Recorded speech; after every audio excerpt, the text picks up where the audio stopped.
वंदे मातरम, भारत माता की जय, झंडा ऊंचा रहे हमारा। मैं सुल्तान मेजर ओम प्रकाश लगी भारतीय सेना। दो तो यूपी के अंदर जो है ना, यूपी योगी की सरकार जो है ना, राम भरोसे है। ठीक है, राम भरोसे चल रही है। राम भरोसे चलने का मतलब ये मत समझ लेना कि यूपी सरकार कहते हैं योगी जी ने जो है राम जी को क्या है इसका टेको यूपी का जो पूरी रिस्पॉन्सिबिलिटी जो है राम जी को दे दी है। मेरे कहने का मतलब ये नहीं है। मैं कह रहा हूँ कि यूपी के अंदर ना बहुत बुरी हालत हो रखी है। यहाँ पे जो है योगी सरकार जिस तरीके से ना धर्मों के नाम पे बांट के, धर्म और जाति के नाम पे बांट के, ठीक है, अपना जो यहाँ पे वोट बैंक बना रही है और जो है अपना राज शासन चला रही ना, ठीक है, इसे शासन नहीं कुशासन कहता हूँ मैं। जो धर्मों के नाम पे कहते हैं ना, कौन हिंदू कौन मुस्लिम कौन सिख का सरदार है, चीर कर देखो न सको एक खून की धार है। और अल्लाह नूर उपाया कुदरत के सब बंदे। ना हिंदू बुरा है ना मुसलमान बुरा है, इन दोनों को जो लड़ाता है वो इंसान बुरा है। ठीक है, जो इंसान इस देश के अंदर पैदा हुआ ना, धरती माँ के अंदर की गोद में जिस इंसान ने जन्म ले लिया है, उसका आधार कार्ड यहाँ का पैन कार्ड उसका यहाँ का, राशन कार्ड उसका यहाँ का, ड्राइविंग लाइसेंस उसका यहाँ का है।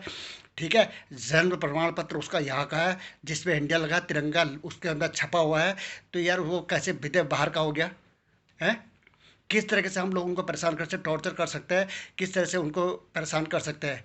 योगी जी जो है ना, धर्मों में बांटने के चक्कर में मेन काम जो है अपना भूल चुके हैं। कोरोना से यूपी के अंदर जितनी बुरी हालत कोरोना यूपी के अंदर हो रही ना, उसको संभालने में योगी सरकार जो है बुरी तरह से असमर्थ है। और यहाँ पे उनके बस का यहाँ पे कुछ भी नहीं हो पा रहा है। योगी जी, मैं आपसे ये कह देना चाहता हूँ कि जिस तरीके से आपने ना इलाहाबाद का नाम प्रयागराज रख दिया है, ठीक है, क्योंकि उसमें से मुसलमानों की, मुझे लगता है कि मुसलमान की बू आ रही होगी, आपको उनके शब्दों से बू आ रही होगी, तो उसका नाम इलाहाबाद से हटा के आपने प्रयागराज रख दिया। बहुत अच्छी बात है, आपने उसका नाम प्रयागराज रख दिया है। नाम रखने से कोई फर्क नहीं पड़ता, नाम तो कुछ भी रख लो किसी का भी, इससे कोई किसी को कोई लेना देना नहीं होता है। ठीक है, लेकिन सबसे बड़ी बात यह है कि कोरोना काल में जिस तरीके से लोग बुरी तरह मर रहे हैं, जिस तरह से लोग बुरी तरह मर रहे हैं और उनके लिए लकड़ी उपलब्ध नहीं हो पा रही है, और हिंदुओं को जिस तरीके से दफनाया जा रहा है, कितनी शर्म की बात है, हिंदू भी दफनाए जा रहे हैं। ठीक है, जिस तरीके से मतलब तेज हवा चलने से गंगा के किनारे, ठीक है, कि रेत के उड़ने से जिस तरह से लाशों का ढेर वहाँ दिखाई दिया ना, हजारों की संख्या में लाशें जो है वहाँ पे दफन की गई है हिंदुओं की, और कैसे कुत्ते उनको खा रहे हैं। ये बहुत शर्म की बात है, बहुत शर्म की बात है। और ये मैं बता रहा हूँ इतिहास ना, मैं बता रहा हूँ कि इतिहास जो है ना, आने वाला समय जब हम लोग भी दुनिया से नहीं होंगे या हम दुनिया से जा चुके होंगे, तो आने वाले समय बच्चे और इतिहास ना दाढ़ी पकड़ के ये पूछेगा कि हमने मत और मौत दोनों आपको दी थी, लेकिन आपने हमारे साथ ये क्या किया। मैं इशारा किसकी तरफ कर रहा हूँ, समझ गया होगा। ठीक है, इतिहास दाढ़ी पकड़ के ये पूछेगा कि मत और मौत हमने दोनों आपके हैंड ओवर कर दी थी, उसके बाद हमारे साथ ऐसा क्यों किया गया करके इतिहास पूछेगा। इस चीज़ का हमेशा याद रखना। जिस तरीके से यूपी के अंदर कांड हो रहे हैं ना, बहुत गलत है। 100 साल पुरानी मुझे बाराबंकी की मस्जिद को तोड़ के फेंक दिया जाता है यार। है, 100 साल, वो हमारी धरोहर है, हमारी अमानत है। 100 साल पहले अगर किसी ने वो मस्जिद बनाई है तो उससे उससे कहता है गवर्नमेंट को क्या दिक्कत होगी, उसको रातों रात तोड़ दिया जाता है। कोई भी कांड क्या है रातों को क्यों होता है, मेरी समझ में ये नहीं आता। नोटबंदी ये रात को करते हैं, धारा 370 ये रात को हटाते हैं, सब कांड ये रात को ही करते हैं। रात को कौन करता है ऐसे? है, खुले उजाले में सूरज के की रोशनी में करने में क्या शर्म आती है? अभी एक लेटेस्ट कांड उभर के सामने आया है, जो अभी लेटेस्ट एक घटना और हुई है, जिसमें क्या है क्या कहते हैं, सरायवीर आजमगढ़ के सराय यूपी के अंदर, ठीक है, यूपी के अंदर सराय में एक गांव है, सरायवीर के यासिर अख्तर के साथ, ठीक है, 20 मई को यासिर अख्तर है, उसको 20 मई को आजमगढ़ के सरायवीर गांव के अंदर एक यासिर अख्तर नाम का एक मुसलमान है, जिसने जो है फिलिस्तीन का समर्थन किया था। और उसने फेसबुक पे एक वो डाला था, फेसबुक में एक ट्वीट डाला था कि क्या कहते हैं कि फेसबुक में ट्वीट डाला था कि नमाज पर जो है जुमे की नमाज पर जो सब लोग जो है फिलिस्तीन का झंडा लगाए या कुछ करके ऐसा करें, या फिलिस्तीन का झंडा लगाने का मतलब योगी सरकार कुछ और तरीके से ले गई है। फिलिस्तीन का झंडा लगाने का मतलब उसका ये था कि फिलिस्तीन को समर्थन देना। ठीक है, वो ऐसा नहीं कि भारत का हटा झंडा तिरंगा हटाने की बात वो नहीं कर रहा था इंसान। ठीक है, वो मुसलमान का बच्चा जो है तिरंगा झंडा हटा के कहते फिलिस्तीन का झंडा लगाओ नहीं बोल रहा था। वो गाजा के सपोर्ट पे जो है, गाजा के सपोर्ट पे, वहाँ फिलिस्तीनियों के सपोर्ट पे बोल रहा था कि इसको ये झंडे को क्या है कहते हैं जुम्मे की रात को, जुम्मे के दिन इस झंडे को लगाना, ऐसा जो है फिलिस्तीन का सपोर्ट करो। जवाहरलाल नेहरू के ज़माने से फिलिस्तीन का सपोर्ट किया जा रहा है, और 1967 में अटल बिहारी वाजपेयी ने फिलिस्तीन का सपोर्ट किया था। ठीक है, और 2018 के अंदर मोदी जी ने फिलिस्तीन का सपोर्ट किया, और आज वर्तमान में मोदी जी ने ही फिलिस्तीन का सपोर्ट किया हुआ है, और मैं खुद फिलिस्तीन का मैंने सपोर्ट किया है। ठीक है, जब कोई इंसान कमज़ोर देश के ऊपर एक छोटा सा गाजा पट्टी के अंदर साला बमबारी कर रहा है, इसराइल शर्म आनी चाहिए उसको। एक इंसानियत के मानवता के नाते वहाँ पे बच्चों के टुकड़े, बुड्ढों के टुकड़े, लाशों के टुकड़े उकड़े के, फिर मस्जिद अंदर घुस के जूते पहन के कोई इंसान अगर हमारे मंदिर के अंदर, मैं एक हिंदू हूँ, ठीक है, लेकिन मैं ये जातिवाद में भेदभाव में ना मेरे माँ बाप ने सिखाया है, ना मैं धर्मों के बांट के चक्कर में और रांधी चमकाने के चक्कर में, लोगों के उसमें चक्कर में और चमचा के अपना सिस्टम नहीं है। हम तिरंगे के आसमान शान के लिए पैदा हुए हैं और उसकी तिरंगे के आसमान शान के लिए अपनी जान देने को भी तैयार है, ठीक है। वो उस इंसान ने फिलिस्तीन का सपोर्ट किया था। फिलिस्तीन का सपोर्ट करने में दिक्कत क्या है? फिलिस्तीन का सपोर्ट करने के लिए लोग आधे कोई फिलिस्तीन का सपोर्ट कर रहा था, कोई इजराइल का सपोर्ट कर रहा था, ठीक है। मैंने खुद फिलिस्तीन का सपोर्ट किया था। जवाहरलाल नेहरू के ज़माने से फिलिस्तीन का सपोर्ट किया जा रहा है। उसके बाद क्या कहते हैं, अटल बिहारी वाजपेयी 1967 के अंदर अटल बिहारी वाजपेयी ने खुद सपोर्ट किया था उनका।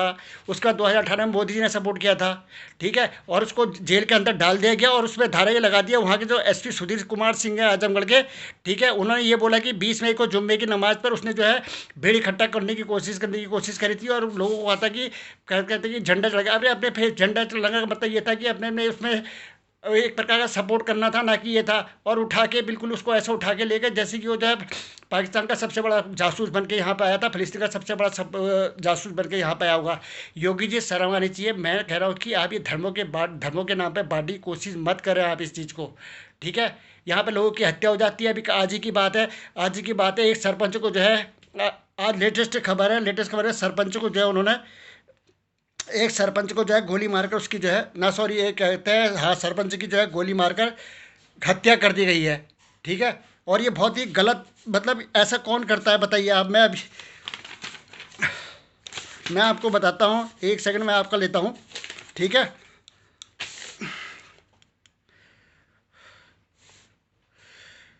ठीक है, ये जो है ये लेटेस्ट घटना है यूपी के अंदर जो है ना, यूपी के अंदर जो है, ठीक है, उत्तर प्रदेश बरेली बरगांव गांव के अंदर की ये घटना है, जिसमें जो है एक इमाम है मोहम्मद इराक, ठीक है। वो जो है कहते हैं उसकी जो है दौड़ा दौड़ा के प्रधान बना था वो, जिससे चिढ़ के उसका अपोनेंट में जो अपोनेंट था वो बंदा था जो मोर सिंह, उसने जो है दौड़ा दौड़ा के उसको ये हजम नहीं हुआ और उसने दौड़ा दौड़ा के उसकी जो है गोली मारकर हत्या, और उसकी गोली मारकर हत्या कर दी है। और इसमें छानबीन चल रही है, फलाना चल रहा है, ठिकाना चल रहा है, और आप कहते हो कि हम जो क्राइम पे कंट्रोल कर रहे हैं, हम ये कर रहे हैं, वो कर रहे हैं। अरे सर, मेहरबानी करके आपसे हाथ जोड़ के विनती है, इंसान तो मौत के नाते, भगवान के नाते, ठीक है, अल्लाह के नाते, जितने भी पूरे दुनिया के अंदर जो जिस बात हो उसके नाते, मान इंसानियत के नाते यार, उनका भी परिवार है, ठीक है। ये इसमें बांटने, धर्म के नाम पे बांटने की कोशिश प्लीज़ मेहरबानी करके आप ना करें तो बहुत ही अच्छा होगा, ठीक है। ये धर्म के अंदर जिससे जो है ना हमारे देश की बदनामी हो रही है, और जो ये भक्त है ना, ये जो नकली टाइप के भक्त हैं, इनकी वजह से इनकी नौकरी भी जा रही है, समझ गए। अभी अभी का कांड, लेटेस्ट कांड हुआ है, ठीक है। लेटेस्ट कांड के अंदर जो है मैं आपको बताता हूँ, लेटेस्ट कांड भी हुआ है। ओमान के अंदर दादी सुधीर कुमार शुक्ला है, ओमान के अंदर ये लेटेस्ट अभी की लेटेस्ट खबर है। डॉक्टर सुनील कुमार शुक्ला यूनिवर्सिटी में नौकरी करता था, लाखों रुपए की तनख्वाह उसकी बंदे की थी, ठीक है। इसे कहते हैं अंधभक्त। ज़्यादा पढ़ी लकड़ी अंदर ले लेना उसको कहते हैं, समझ गए। जिस देश की रोटी खा रहे हो, जिस देश के अंदर जाके आप तनख्वाह लो, जिसकी वजह से आपके बच्चे पल रहे हैं ओमान के अंदर, वहाँ जाके आप वहाँ पे नौकरी कर रहे हो। उसके बाद वहाँ पे उसने क्या national university science of technology का निर्देशक है ये, ठीक है, निर्देशक। फिलहाल इसको नौकरी से निकाल दिया गया है। रीज़न क्या है वो मैं आपको बताता हूँ। धर्म के नाम पर किसी लेडी के मरने पर उसके किसी लेडी, वहाँ पर कोई ओमान के अंदर कोई लेडी मरी तो उसके लिए इसने एक कमेंट किया कि तुम्हारा फेस जो है ना कमोड की तरफ है। तो उसके फेस के जो मर गई है वो लेडीज, इस डॉक्टर ने जिसका नाम सुधीर कुमार है, उसने उसकी जो है तुलना क्या है कमोड से, उसके चेहरे की तुलना कमोड से करी। और बोला जो 72 नूर है, जो मुसलमान भाई लोग अब जो अपना 72 नूर कहते हैं, तो उसका बोल रहा था कि वहाँ पर जाके 73 नूर की कमी पूरी करो करके वो इंसान ने कहा था, ठीक है। और कहा था। और एक लड़की, एक जो साहिदा रशीद जो है, उसने मोदी जी को ट्वीट करके लिखा हुआ था कि मोदी जी सॉरी, 2002 में गुजरात के अंदर मेरे पूरे डॉक्यूमेंट जला दिए गए थे करके उसने ये ट्वीट किया था। तो इसमें लिखता है कि कुतिया तेरे को तो वहाँ पे आर्मी वालों ने गोली मार देनी चाहिए थी भारत का, गुजरात के अंदर, ठीक है। इसको जो है वहाँ के जो head of department doctor Ahmed Al Busi Ahmed, उन्होंने इसको टर्मिनेट कर दिया, नौकरी से निकाल दिया। अभी ये भड़वा जो है माफ़ी मांगते अपने बच्चों की दुआई देता हुआ फिर रहा है और उनके गुण गाना शुरू कर दिया है इसने, ठीक है। और ऐसे कितने केसेस जो अंधभक्त टाइप के वहाँ पे जाके जो इसका सपोर्ट कर रहे थे, ठीक है, ये कर वो कर रहे थे, वहाँ जाके अबे तुम का जहाँ पे जाते हो, कम से कम अपनी अपने बच्चे, अपने परिवार, अपने देश के तिरंगे के आन शान का तो ख्याल रखो। ज़्यादा नेता बनने की तुम लोगों को ज़रूरत क्या है? ठीक है, धर्म के नाम पर जो भागता है उसमें भड़कने की कोई ज़रूरत नहीं है, इस चीज़ का हमेशा याद रखना। अभी अभी बीच यार, ये बहुत ही गलत होता है, बहुत गलत है। योगी जी जिस तरीके से ना लाशों के ढेर वहाँ पर निकल रहा है, अगर आपने जिसे 15 लाख दिए, 15 लाख 50 लाख दिए, आप जो है जलवाते हो देसी के साथ, जितने खर्चे में वो दिए वगैरह जल रहे हैं ना, बहुत अच्छी बात है, मैं उसके रिस्पेक्ट और सम्मान करता हूँ एक हिंदू होने के नाते।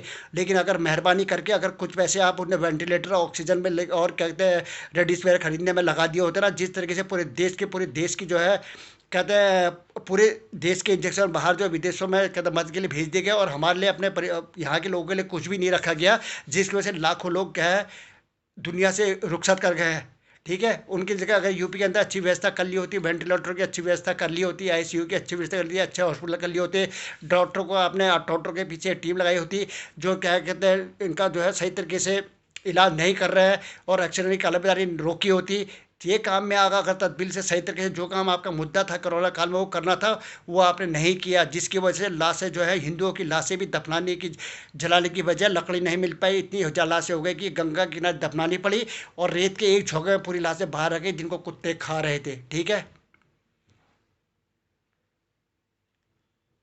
इलाहाबाद के अंदर। ठीक है, जिसका नाम अभी आपने बदल के जो है ना चेंज कर दिया है, बहुत शर्म की बात है। और ये इस तरीके से मोदी जी बहुत ही मतलब इस तरीके से ना, इस तरीके से अगर देश को, अगर अपने इलाके को चलाना है ना, तो ये मैं नहीं मानता कि इससे ना देश चलेगा, ना आपके द्वारा यूपी के अंदर इस तरीके से कमान के कुछ चलेगा। ठीक है, सभी धर्मों को बराबर मानना है, सभी का सम्मान करना, सभी की इज्जत करनी है। और आप जो कहते हो क्राइम को रोका है ना, क्राइम कुछ नहीं रोका है। कैसे निर्भया कांड से लेके कौन से कितने बड़े बड़े कांड यहाँ पर हुए हैं।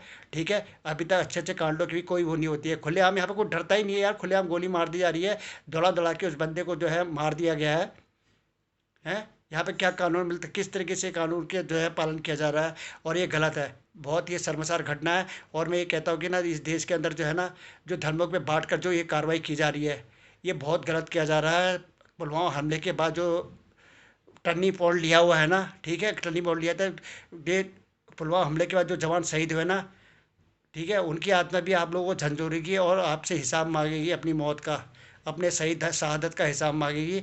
उनका भी आप लोगों ने इस्तेमाल किया है, और जो ये बहुत ही शर्मसार घटना है। ठीक है, इस देश को चार गुजरात नहीं चला सकते हैं। ठीक है, चार गुजरात, ये देश तो ना चार गुजरातियों से चल रहा है, जिन्होंने जो है ना शर्म आनी चाहिए। ठीक है, अडानी हो गया, अंबानी हो गया, समझ गया, अमित शाह जी हो गए, मोदी जी हो गए, इन चारों से देश नहीं चलेगा, देश इनका नहीं है, देश पूरी जनता का है, जनता ने मत दिया है, उसके बाद आके इनको प्रधानमंत्री चुना गया हुआ है। ठीक है, कोरोना काल में पूरी दुनिया में, पूरे देश में हाहाकार मची थी, पूरा देश में शर्मसार घटना हो रही है, और थू थू हो रही थी, बाहर मीडिया थू थू कर रही थी कि यहाँ का प्रधानमंत्री जो है वहाँ जाके बंगाल में जाके ओ दीदी करके चुनाव रैली में भाषण कर रहा है, और दुनिया भर का तमाशाबाजी वहाँ कर रहा है। लेकिन यहाँ पे जहाँ की ऑक्सीजन, यहाँ का सिलेंडर, यहाँ के वेंटर, यहाँ की वैसे यहाँ के रेडीमेड इंजेक्शन घोषणा पहले कर देते हैं, काबिलियत होती नहीं है कि उतना कर पाओगे। अभी इंजेक्शनों की इतनी कमी पड़ गई है कि इंजेक्शन लगाने के लिए भी लोगों के एक इंजेक्शन 50-50 5-5 हज़ार का इंजेक्शन जो है 1-1 लाख 2-2 लाख का बिक रहा है यहाँ पर। इतना गदर मच गया है, बुरी हालत हो गई है इस देश की। लोग रो रहे हैं, तड़प रहे हैं, बाहर पड़े पड़े दम तोड़ दे रहे हैं, किसी को ऑक्सीजन नहीं मिल रहा, एक एक ऑक्सीजन सिलेंडर से 20-20 लोगों से काम चलाया जा रहा है, किसी को रिस्पॉन्स दिया नहीं जा रहा है। पैसों का धंधा चला है, पैसों का व्यापार चला हुआ है, मन मर्जी रेट के पैसे ले जा रहे हैं, उगाही की जा रही है, कोरोना बता के उसका बाद मन मर्जी पैसा वसूलने का यहाँ पे काला बाजार चला हुआ है, शमशान की लकड़ियाँ तक बिक रही हैं। एम्बुलेंस में मन मर्जी पैसे वसूल रहा है, कोई कानून, कोई सिस्टम नहीं है। बिहार के अंदर इतनी एम्बुलेंस छुपा के रख दे रहा है, नेताओं की दिल्ली बस। आप लोग कभी मोदी जी योगी जी आपने कभी जाके भ्रमण किया है हॉस्पिटल जाके? आप सही तरीके से मतलब चेक कर रहे हो कितने लोग तड़पे, कितने लोग परेशान, कितने लोग लाशें कुत्ते खा रहे हैं, गंगा नदी पट गई है पूरी, लाशों का ढेर से किलोमीटर के हिसाब से लाशों का ढेर लग गए हैं। और आपकी पोल अभी इस चीज़ से खुल गई है। ठीक है, डिजिटल इंडिया जब बना तब बनाना, बुलेट ट्रेन आएगी तब आएगी, समझ गए। गरीबों के लिए आप लोग क्या कर रहे हो? सलम के अंदर क्या राशन की व्यवस्था कर रखी है लोगों, आप लोगों ने? हैं, गरीब आदमी राशन व्यवस्था की है आपने? हैं, लॉकडाउन के अंदर क्या लोगों को खाना मिल रहा है निकाला, इसके बारे में आपने जानकारी दी है? कोई आपकी कोई टीम चेक कर रही है? कर रही है कोई? बस लॉकडाउन लगा, 2 गज की दूरी, मास्क है जरूरी करके लोगों की हालत है, लोगों की धुनाई, लोगों की पिटाई, मास्क है नहीं है, चालान कर रहा है उनका, वो कर रहा है, डंडे से मारा जा रहा है, दूल्हा दुल्हन को उतार के उनकी गाड़ी का टायर पंचर कर दिया जा रहा है। कभी कहीं पर कोई डीएम जो है डंडे मार मार के वहाँ पंडित के मुंह में थप्पड़ मार दे रहा है, वो कर दे रहा है, ये कर दे रहा है। ये तरीके से तानाशाही चली हुई है और लोगों को सपोर्ट करने के लिए यहाँ पे किसी जवान के साथ बब्बरता की जाती है। और अभी तक आप लोगों का ट्वीट नहीं आया है, ठीक है। रेशम सिंह के अंदर जो वहाँ पे क्या हुआ है, कान पीलीभीत के अंदर इतना बड़ा कांड हुआ, उसमें मोदी जी आपने भी कुछ नहीं बोला अभी तक, अमित शाह ने कुछ नहीं बोला, सीडीएस ने कुछ नहीं बोला हुआ है, ठीक है। गृह मंत्री, रक्षा मंत्री, किसी ने कुछ नहीं बोला है। और आप इंडियन आर्मी की सेना का दम भरते हो और दिवाली ईद मनाने के लिए वहाँ पे चले जाते हो। मैं फौजी बनना चाहता था, ये बनना चाहता था, लेकिन फौजियों का आप लोग कितना सम्मान करते हो, देश के नागरिक कितना सम्मान करते हो, हर इंसान का कितना सम्मान करते हो। ऐसे काम नहीं चलेगा। धर्म में बांट के अगर आप लोग राजनीति करना चाहते हो ना, बहुत शर्मसार घटना है। इससे बाहर निकल के कुछ काम करो, तभी फायदा होगा, ठीक है। 15 लाख आपने दिए नहीं, शौचालय बनाए हैं, शौचालय बने हैं, घर घर शौचालय होगा, हर शौचालय होगा। अगर बंदे के पास 1 रुपया नहीं होगा तो सारा शौचालय के अंदर नहीं घुस सकता। वहाँ पे बैठा रहे के वहाँ पे, बिल्कुल पैसे है दे, नहीं तो टॉयलेट बाहर ही कर ले कच्चे में, है। तो इसका फायदा क्या हुआ? पूरी ट्रेनें बिक गई है, बैंक बिक गए हैं, एयरलाइन बिक गई है, टेलीफोन अच्छा एमटीएनएल बिक गया है, कहाँ कहाँ बिक गया, लाल किला लोन पे चला गया। यार कसम दिए, ये इस देश की हालत मैं तो नहीं समझता कि इस देश की हालत इतनी पूरी भी हो सकती है। और आने वाला समय हमारा कैसा जाएगा, भगवान भरोसे है। तो मेहरबानी करके ना देश की जनता का सम्मान करें, सपोर्ट करें। और ये जनता के द्वारा ही आप लोग इस देश के, आप लोगों को वोट मिला है, ठीक है, तब आप यहाँ पे आए, आप पे भरोसा किया गया है। लेकिन जितने बड़े कांड है, जो अच्छा काम करता है उसी को आप लात मार के जेल के अंदर डाल देते हो, ठीक है। ये बहुत गलत है। पप्पू यादव अच्छा काम कर रहा था, आपका कोई भी नेता पूरे देश के अंदर कहीं भी कुछ काम नहीं कर रहा है, ठीक है। कोई भी कोई काम कर रहा है? कोई काम नहीं कर रहा है। लेकिन क्या है, पप्पू यादव कर रहा था, उसको टक्का आपने जेल के अंदर 30 साल पुराने मुकदमे के अंदर उसको जेल के अंदर घुसेड़ दिया है। ये बहुत ही गलत बात है। कहीं कोई आपका नेता रिक्शा चलाने लग जाता है, कभी कोई कुछ करने लग जाता है, ठीक है। तमाशा बना के रखा हुआ है। यहाँ पे बहुत बुरी हालत हो रखी है। किसान आंदोलन के अंदर इतने किसान मर गए, सजत पा गए, 200-300 से ऊपर जवान किसान मर गए हैं, बच्चे से लेकर बूढ़े तक, जवान तक मर गए हैं। और उसके बिल को अगर लोग कैंसिल कर देते तो क्या आप लोगों की नानी मर जाती? क्या है आपका ईगो क्या बीच में आ रहा है? जब उनको, जो आप ज़बरदस्ती कोई गिफ्ट आओ उनको देना चाह रहे हो, मेरे को देना चाह रहे हो, मैं नहीं लेना चाहता हूँ, मेरी मर्जी है। नहीं नहीं, आप लोग करके ज़बरदस्ती डंडा क्यों दे रखा आपने? है कोरोना में ही है, बंगाल में चुनाव जाने में व्यस्त है, लेकिन आप मन की बात करते हो, मन की बात आपकी कोई सुनने को राजी नहीं है, ठीक है। आपकी मन की बात का समय किसके बात है? मेहरबानी करके आप जो है किसानों की बात को सुनिए और उनका जल्दी से समाधान करिए, ठीक है। अगर वो नहीं चाहते हैं कि ये बिल पास हो, 3 ये जो बिल आपने दे रखे हैं, तो इसको डस्टबिन के अंदर डालिए, ठीक है। इस चीज़ का ध्यान रखो। जय हिंद, वंदे मातरम, भारत माता की जय। झंडा ऊंचा रहे, हमारा झंडा ऊंचा रहेगा। इंडियन आर्मी रख रही है, भारतीय सेना रख रही है, ठीक है। लेकिन अंदर जो झोल हो रहा ना, इससे बचना हमें बहुत ज़रूरी है। जय हिंद।